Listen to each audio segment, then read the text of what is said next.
welcome to the show. Good to see you. It's been a few days since we hung out. Still looking great. How you doing? What's the latest? Doing fantastic. How are you? Doing well. Well, Jordy's way. Would you mind kicking it off with just a little bit of intro on yourself and what you're working on? Totally. Well, one, blessed to be in the capital of capital. Couldn't imagine a better place to be today. Yes. I've been building various consumer tech stuff for better part of the last decade. Hmm. Kind of most recently, Attendees was the company I started many years ago. Sold that. And I think there was a quote from Shawshank Redemption of "You better get building or you better get busy dying," Hmm. something like that, if I Hmm. remember correctly. But Yeah, yeah. reconnected with the folks at Coco a year ago, Zach and Brad, and the whole amazing team there. And sitting there and realizing like, I grew up in LA, kept seeing all these robots going all over the place in all these different cities, and just figured I had to get involved. So we're Coco. We're bringing sidewalk delivery robots to all the biggest cities and markets across the world. We've had a lot of exciting success there, and yeah, that's what we're up to. Can you compare and contrast your approach to Starship? We just talked to the founder of Starship, but every time there's like this race for a new technology, it looks similar on the surface, and then you dig in and you usually realize that the companies are taking very different approaches. How would you explain what Coco's doing differently? Yeah, so I think, first off, huge respect to the Starship team. Yeah. I actually think I ran into them at an investor's office like 10 years ago. Wow. Ran into them when they were starting the company. So That's awesome. I think the biggest differences, right, are kind of where we operate, right? I think Starship has Sure. had tremendous success on college College campuses and kind of campuses. various other parts of other markets, but solving the complex city problem, right? Like if you look at the delivery market, right, Hmm. you've had kind of, even if you think back 5, 10 years ago, right, delivery costs were kind of an order of magnitude lower, both on the back end and kind of what consumers are paying. You have a fundamentally inflationary cost structure, but all that problem of most of the delivery volume is in the kind of big urban cities. Hmm. And so I think we've really just drilled on our execution of handling the kind of complex situations there. There's a bunch of different regulatory hurdles, dealing with even distribution, right? We're kind of the only company that's partnered with Uber, DoorDash, and a bunch of other Mm. partners that we're kind of announcing soon. Being able to have that kind of broad-based reach, I think is super important because you can actually get the volume. Yeah. Customers can use you in those cities. You don't have to go through a first-party app necessarily. So those, I think, would be the Yeah. biggest kind of on the surface differences. What do you take away from the Waymo strategy? They were out in was it Phoenix, Arizona, or they were out in Arizona for a while, I believe, in like the easiest mode for self-driving, like huge streets, no weather, and then their second market was like the hardest place to drive in the world, San Francisco. There's hills, there's random people on the street, there's bikes, and I think like the telling that some people would give would be like, if you can solve San Francisco, you can solve kind of anything. Maybe not Boston in the winter, but is that the story you tell, or is there something else? And what are you pulling from their strategy overall, seeing what Waymo's done? Yeah, I mean, just on the commentary of kind of hardest Yeah. cities to drive in, I would love to see Waymo's in Riyadh, Saudi Arabia. Like if you Okay. go in there, it is bananas to take car rides there. Yeah. But what I think is interesting is we've always compared it the kind of Waymo and the Tesla strategy, right? Hmm. The Waymo, because I think yes, they operate in San Francisco, which is lived there for many years, not non-trivial to drive in, but the cost structure of how much does that vehicle cost, right? And Hmm. amortizing that capex against all the vehicles, right? If you have this really expensive Spencer suite, Hmm. you have really like cost optimized the vehicle. And it's hard to when you're kind of reliant on a lot of these sensors and kind of advanced computing. Um, it makes it difficult to really get it to be substantially cheaper over time, Hmm. and to deploy you want to deploy a bunch of these, right? Like Yeah. the question I've always asked is, why doesn't Waymo deploy, you have Google's budget, right? Why wouldn't you go deploy, 1,000 of these, tens of thousands of these, right? We've always viewed it more in the Tesla approach, right? Of like, if you can make kind of camera-based autonomy and kind of driving work, you can have a substantially simpler cost structure, right? You're able to, and with that simpler cost structure, you can deploy far more vehicles in far more places. Hmm. And if you've seen the latest kind of Tesla self-driving, full self-driving version, it's an incredible driver, right? Yeah. And so I think that's the kind of biggest delta in the strategy that you'll see in kind of some of our competitors is like, and everyone on the team is incredibly ruthlessly cost optimized of Yeah. how do we get these additional, 3 cents a mile, et cetera, right? Mm. Um, Yeah, that's kind So, of the big picture yeah, there. yeah. So what does that mean practically? Is that just, hey, we're staying away from LiDAR because LiDAR is expensive? Or is it like we got to build a gigafactory and just drive down the cost of mass manufacturing these? Like Tesla's kind of the story of they did both. But what other decisions have you made to drive that cost per mile down as low as possible? I think it's both, and then there's a really interesting thing, right? Mm. Everyone thinks of the comparable of like, well, it costs, a human X dollars to do this, and with a robot, it's cheaper, right? But that's only one half of the equation, right? The delivery business is a logistics business, and it's all in that 98th, 99th percentile, right? If every single time you mess up an order, right, human or robot or otherwise, that is incredibly expensive, right? To Mm-hmm. to the merchant, which might have a food cost deducted, to the delivery operator who kind of has to refund the order back to the consumer. Mm-hmm. So being able to be more reliable is kind of the other half of the cost structure. And I think what really impressed me kind of when getting involved was the focus on reliability and kind of making that work. And that obviously involves the robots were kind of human operated entirely for a long time. And as you kind of roll out autonomy, right, you're able to do that piecemeal while kind of maintaining that high quality service bar. And I Mm-hmm. think that's like the one thing, we know from a lot of our partners is like really exceeding on kind of quality of service. So it's both cost, which we nail, but Yeah, then also quality of service as well. me Do you too. guys have any projections on when you think autonomous delivery will be the default? Right, there's like all these new systems coming in, Coco, Zipline. We're going to have lots of solutions, whether you want to order something from Walmart 30 minutes away with Zipline, or you want to get a Have you burrito from seen Have you Chipotle. seen Pipe Dream? Or I think Yeah, then there's Pipe Dream, I who's like, think we're going to they're put it going to through the build ground. the pipes in the So ground. That's a there's fun lots one.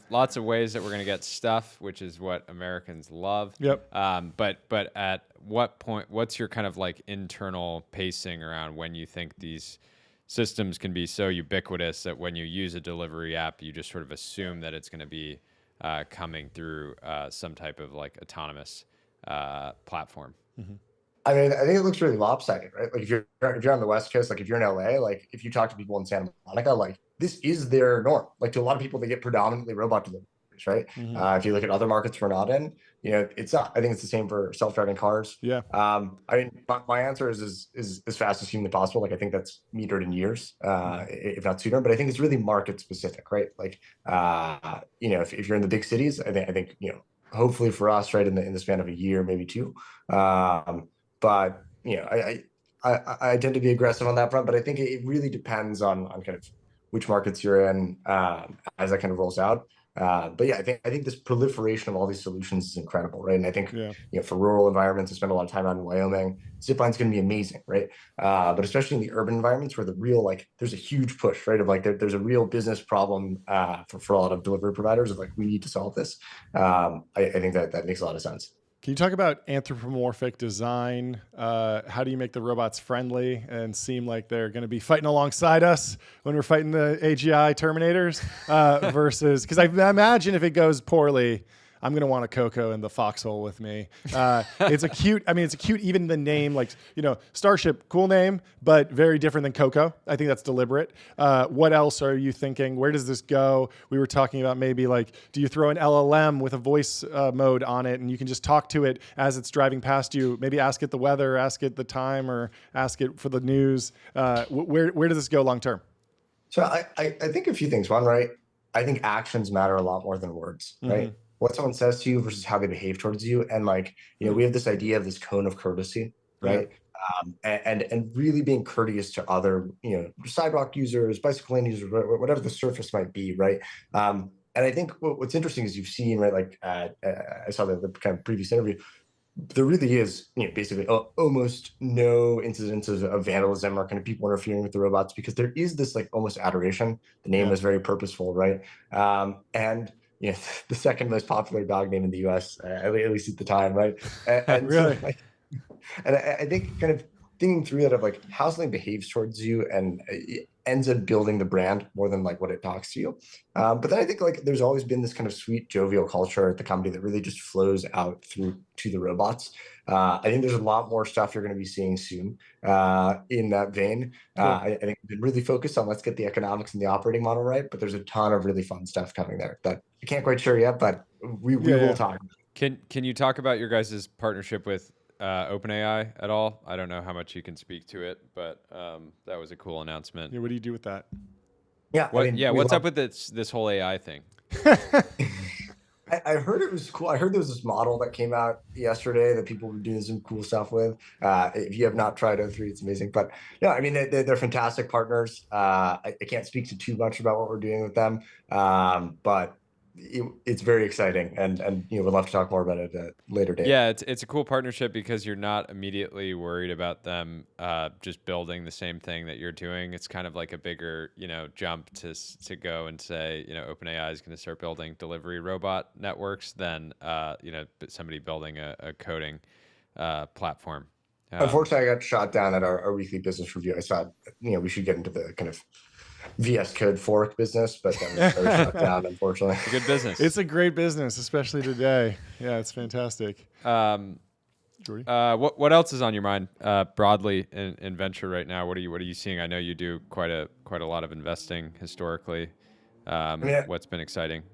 I was at this conference this weekend, and I want to share probably the funniest bit that I heard from that. I was talking to a guy who manages kind of tens of billions of dollars, and we were talking about SPVs. He just goes, "Never say that word again. It's a dirty word. It sounds bad." He's like, "You should call it a co-investment vehicle." And I was like, "That's a great idea." And so I think we should try and promulgate co-investment vehicles over SPVs. Okay. It's better. It's like the scene from The Social Network. Yeah. But yeah, I mean, the lot of I think what's going on behind the scenes in the industry is really exciting, especially on the kind of delivery side. There's a couple announcements that I'll be back very short to talk about, but Fantastic. yeah.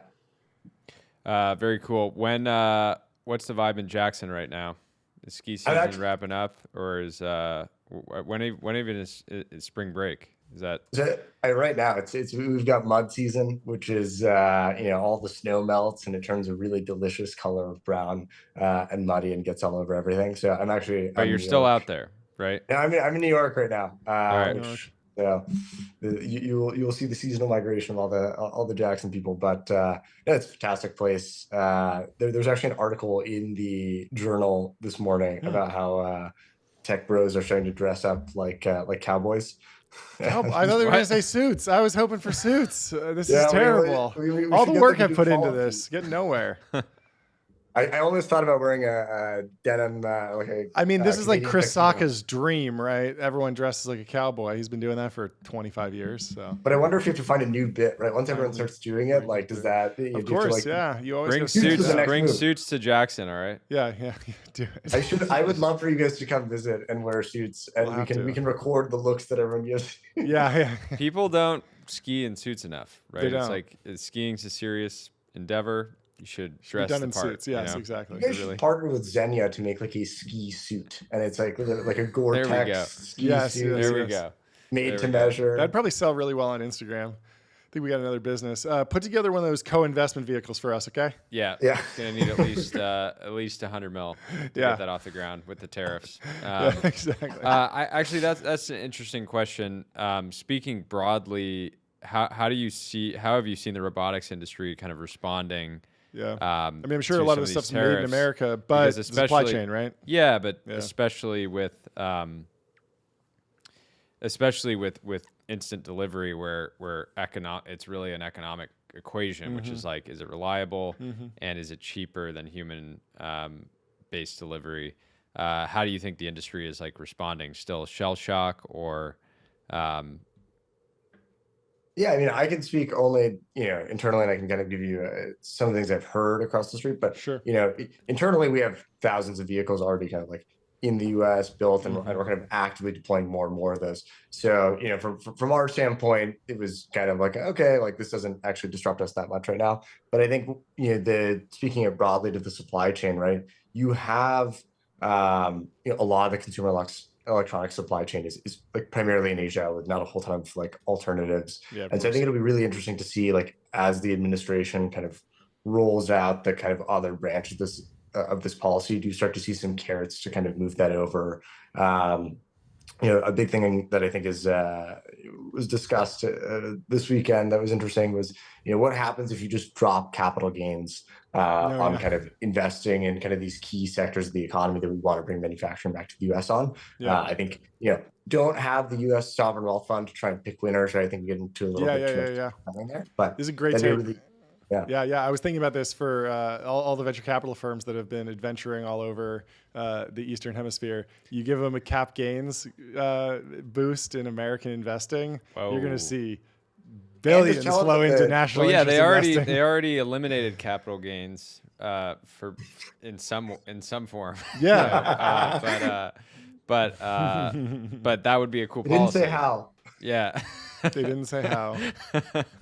Awesome, This is Daniel. great. Well, thank you for coming on. Thanks so Come much for back on. hopping I know on. you guys have some big news That's it. Thanks for having me. coming down the pipeline. Yeah, we'll talk to you and, soon. Great to see you. See Bye. you guys. Cheers.